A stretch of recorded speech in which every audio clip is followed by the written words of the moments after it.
வணக்கம். மாநில செய்திகள் வாசிப்பவர் முகமது.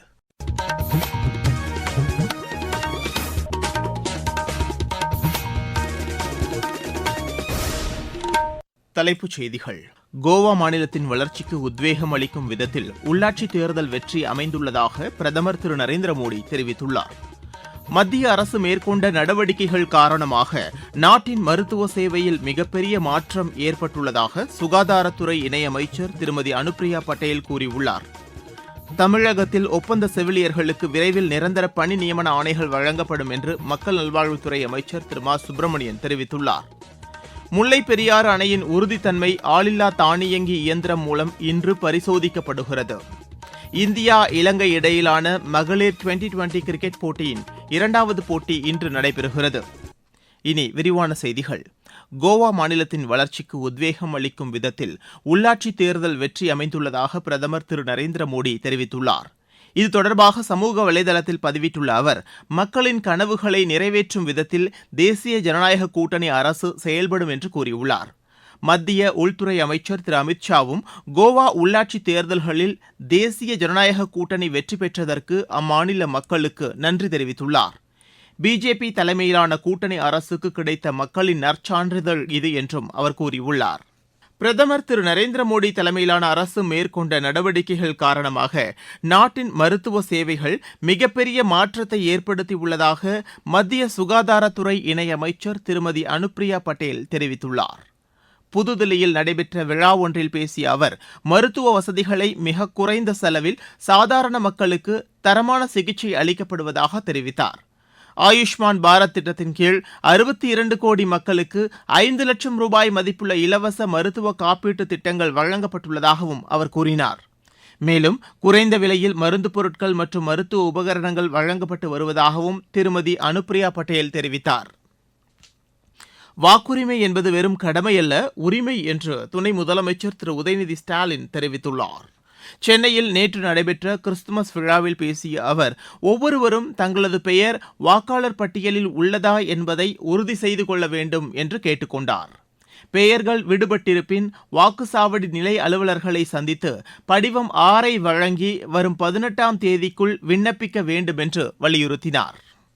தமிழகத்தில் உள்ள 723 ஒப்பந்த செவிலியர்களுக்கு விரைவில் நிரந்தர பணி நியமன ஆணைகள் வழங்கப்படும் என்று மாநில மக்கள் நல்வாழ்வுத்துறை அமைச்சர் திரு மா சுப்பிரமணியன் தெரிவித்துள்ளார். சென்னையில் நடைபெற்ற நிகழ்ச்சிக்கு பின்னர் செய்தியாளர்களிடம் பேசிய அவர், தமிழ்நாடு முதலமைச்சரின் உத்தரவின்படி ஒப்பந்த செவிலியர்களுக்கு ஊதியத்துடன் கூடிய மகப்பேறு விடுப்பு வழங்கப்பட உள்ளதாகவும் கூறினார். மேலும் 5 புதிய செவிலியர் கல்லூரிகள் தொடங்கப்பட உள்ளதாகவும் அவர் குறிப்பிட்டார். தமிழகத்தில் பெண்களின் முன்னேற்றத்திற்காக பல்வேறு திட்டங்கள் செயல்படுத்தப்பட்டு வருவதாக மாநில சமூக நலத்துறை அமைச்சர் திருமதி கீதா ஜீவன் தெரிவித்துள்ளார். தூத்துக்குடி மாவட்டத்தில் சமூக நலத்துறை சார்பில் நடைபெற்ற நிகழ்ச்சியில் பேசிய அவர், கல்லூரியில் பயிலும் மாணவிகளுக்கு புதுமை பெண் திட்டம் மூலம் 1000 ரூபாய் வழங்கப்பட்டு வருவதாகவும் மகளிர் உரிமைத் தொகை தற்போது விடுபட்டவர்களுக்கு வழங்கப்பட்டு வருவதாகவும் அவர் கூறினார்.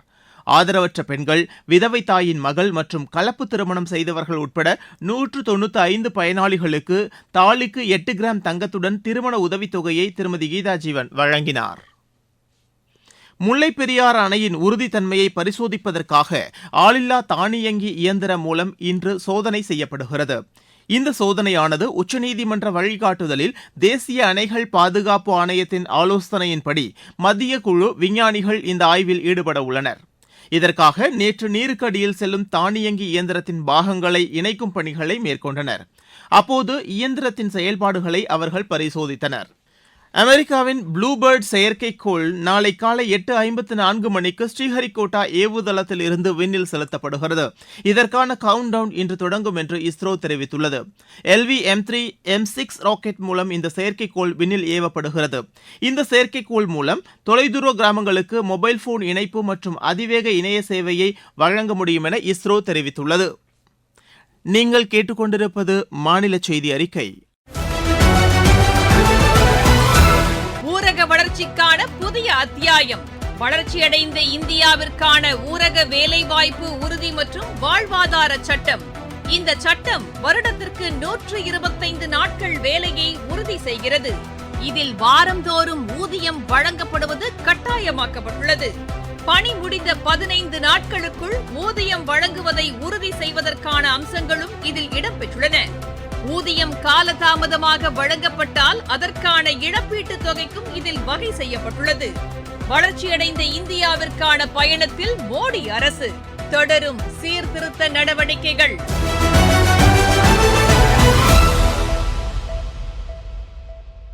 தேசிய விவசாயிகள் தினம் இன்று கொண்டாடப்படுகிறது. விவசாயிகளின் வாழ்க்கை தரம் உயர வங்கிகள் துணை புரிகின்றன.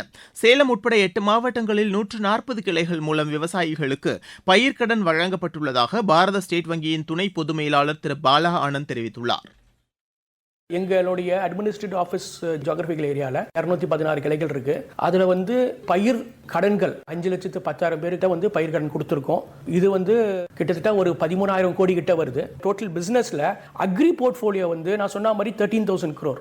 ஆல்மோஸ்ட் 30% ஆஃப் அவர் என்டையர் போர்ட்ஃபோலியோ அக்ரி போர்ட்ஃபோலியோ தான். ஸோ ஒரு முக்கியமான ஒரு அணுகுமுறையா இருக்கு. இதுல என்னன்னா ஒவ்வொரு பிரான்ச் இருக்கு. எங்களுக்கு நான் சொன்ன மாதிரி 216 பிரான்ச் இருக்கு. அதுல அக்ரி கமர்ஷியல் பிரான்ச்ன்றே 140 ஸ்பெஷலைஸ்டு பிரான்ச் இருக்கு. ஸோ அந்த கிராமத்துல எங்களுக்கு சர்வீஸ் ஏரியா அப்ரோச்ன்ற ஒரு அப்ரோச் இருக்கு. இந்த வங்கிக் கடன் தமது விவசாய பணிகளுக்கு பேருதவியாய் இருப்பதாக பயனாளி தெரிவித்தார். சிவராமன் என் பேர். நான் இங்கே விவசாயம் செய்து வருகிறேங்க. எங்களுக்கு விவசாய லோனு பயிர்க்கடன் போட்டு பண்ணி கொடுத்தாங்க. அந்த லோனு வாங்கி எங்களுக்கு இப்போ விவசாயத்துக்கு நிலத்து போர் போட்டோம், மோட்டார் வாங்கினோம், காடு லெவல் பண்ணோம். அதை வச்சு எங்களுக்கு அந்த லோன் வாங்கினதால எங்களுக்கு பெரிய ஒரு வரப்பிரசாதங்க. எங்களுக்கு கம்மி வட்டியும் கம்மியாகிடுதுங்க. இதை வாங்குவோம் தான் இன்றைக்கி நாங்கள் பயிர் செழிப்பாக பாக்கு மரம், தென்னை மரம், நீண்ட கால பயிர் பண்ணுறோம். மீண்டும் ரெக்கவரி லோன் கட்டுறதுக்கு எங்களுக்கு அது சௌரியமாக இருக்குதுங்க. அனைத்து விவசாயிகளுக்குமே எங்கள் பகுதிக்கு நல்லபடியாக எங்களுக்கு ஒரு சந்தோஷமாக இருக்குதுங்க. என் பேர் உமா. நான் விவசாயம் தான் பண்ணுறேன். மஞ்சள் போட்டிருக்கிறேன். உழவு ஓட்ட, களை வெட்ட ஆளுங்க வச்சு வேலை செய்ய எனக்கு அந்த கடன் எனக்கு யூஸ்ஃபுல்லாக இருக்குதுங்க. கிறிஸ்துமஸ் பண்டிகை நாளை மறுநாள் கொண்டாடப்பட உள்ளது. இந்நிலையில் கன்னியாகுமரி மாவட்டத்தில் கிறிஸ்துமஸ் கொண்டாட்டங்கள் களை கட்ட தொடங்கியுள்ளன. இதுகுறித்து எமது செய்தியாளர் தரும் தகவல். கிறிஸ்துமஸ் பண்டிகையை வரவேற்கும் விதமாக கன்னியாகுமரி மாவட்டத்தில் கிறிஸ்துமஸ் கேரல் நிகழ்ச்சிகள் களை கட்ட துவங்கியுள்ளன. வீடுகள் மற்றும் கடைகளில் கிறிஸ்துமஸ் தாத்தா வேடமணிந்து பாடல் பாடி சிறுவர் சிறுமியர் உற்சாகம் அடைந்து வருகின்றனர். மார்த்தாண்டம், நாகர்கோவில், அருமனை, கருங்கல், ஆறுகாணி உள்ளிட்ட பல்வேறு இடங்களில் உள்ள தேவாலயங்களில் கிறிஸ்துமஸ் கேரல் களை கட்டியுள்ளது. நாளையும் நாளை மறுதினமும் 2 நாட்களும் கன்னியாகுமரி மாவட்டத்திற்கு விடுமுறை விடப்பட்டுள்ளது. கன்னியாகுமரியிலிருந்து குமரன், விவேகானந்த். இருவரிச் செய்திகள். அமெரிக்க கடற்படை உலகிலேயே மிகப்பெரிய மற்றும் அதிநவீன போர்க்கப்பலை தயாரிக்க இருப்பதாக அமெரிக்க அதிபர் திரு டொனால்டு ட்ரம்ப் தெரிவித்துள்ளார். ரஷ்யா உக்ரைன் இடையிலான அமைதி ஒப்பந்தத்திற்கான வரைவு அறிக்கையில் யுக்ரைனின் பல்வேறு கோரிக்கைகள் இடம்பெற்றுள்ளதாக அந்நாட்டு அதிபர் கூறியுள்ளார். ஹரியானாவில் அரசு மற்றும் தனியார் நிறுவனங்களில் பணியாற்றும் ஊழியர்களுக்கான வேலை நேரம் 9 மணி நேரத்திலிருந்து 10 மணி நேரமாக உயர்த்தும் சட்டத்திற்கு அம்மாநில சட்டப்பேரவை ஒப்புதல் வழங்கியுள்ளது. தூத்துக்குடி வ.உ. சிதம்பரனார் துறைமுகத்தில் செயல்படுத்த இருக்கும் வெளித்துறைமுக திட்டம் தென்னிந்தியாவிற்கான முக்கிய கடல் வர்த்தக நுழைவு வாயிலாக இருக்கும் என்று தூத்துக்குடி துறைமுக ஆணையர் தெரிவித்துள்ளார். தருமபுரி மாவட்டம் நல்லம்பள்ளி ஊராட்சி ஒன்றியத்தில் உள்ள மானியதள்ளி கிராம ஊராட்சி 2ஆக பிரிக்கப்பட்டதற்கான அரசாணையை மாவட்ட ஆட்சியர் திரு சதீஷ் வெளியிட்டுள்ளார். திருவண்ணாமலை மாவட்டத்தில் இந்திய தேர்தல் ஆணையத்தின் துணைத் தேர்தல் ஆணையர் தலைமையில் வாக்காளர் பட்டியல் சிறப்பு தீவிர திருத்தம் குறித்த மண்டல அளவிலான கலந்தாய்வு கூட்டம் நடைபெற்றது. தென்காசி மாவட்டம் சங்கரன் கோவிலில் வேளாண் நிலங்களை சேதப்படுத்தி வரும் காட்டுப் பன்றிகளை கட்டுப்படுத்த வனத்துறையினர் விவசாயிகளுடன் ஆலோசனை நடத்தினர். நாமக்கல் மண்டலத்தில் முட்டையின் பண்ணை கொள்முதல் விலை 5 காசுகள் உயர்த்தப்பட்டு ₹6.40 விலை நிர்ணயம் செய்யப்பட்டுள்ளது என்று தேசிய முட்டை ஒருங்கிணைப்பு குழு மண்டல அலுவலகம் தெரிவித்துள்ளது. பெரம்பலூரில் விவசாயிகள் குறைதீர்க்கும் நாள் கூட்டம் மாவட்ட ஆட்சியர் திருமதி மிருணாளினி தலைமையில் வரும் வெள்ளிக்கிழமை நடைபெறும் என்று அறிவிக்கப்பட்டுள்ளது. விளையாட்டுச் செய்தி. இந்தியா இலங்கை இடையிலான மகளிர் 2020 கிரிக்கெட்டின் 2வது போட்டி இன்று நடைபெறுகிறது. 5 போட்டிகளை கொண்ட இந்த தொடரில் இந்தியா முதல் போட்டியில் வெற்றி பெற்றுள்ளது. மீண்டும் தலைப்புச் செய்திகள். கோவா மாநிலத்தின் வளர்ச்சிக்கு உத்வேகம் அளிக்கும் விதத்தில் உள்ளாட்சித் தேர்தல் வெற்றி அமைந்துள்ளதாக பிரதமர் திரு நரேந்திர மோடி தெரிவித்துள்ளார். மத்திய அரசு மேற்கொண்ட நடவடிக்கைகள் காரணமாக நாட்டின் மருத்துவ சேவையில் மிகப்பெரிய மாற்றம் ஏற்பட்டுள்ளதாக சுகாதாரத்துறை இணையமைச்சர் திருமதி அனுப்பிரியா பட்டேல் கூறியுள்ளார். தமிழகத்தில் ஒப்பந்த செவிலியர்களுக்கு விரைவில் நிரந்தர பணி நியமன ஆணைகள் வழங்கப்படும் என்று மக்கள் நல்வாழ்வுத்துறை அமைச்சர் திரு மா சுப்பிரமணியன் தெரிவித்துள்ளார். முல்லை பெரியாறு அணையின் உறுதித்தன்மை ஆளில்லா தானியங்கி இயந்திரம் மூலம் இன்று பரிசோதிக்கப்படுகிறது. இந்தியா இலங்கை இடையிலான மகளிர் 2020 கிரிக்கெட்டின் 2வது போட்டி இன்று நடைபெறுகிறது. இத்துடன் இந்த செய்தி அறிக்கை நிறைவு பெற்றது.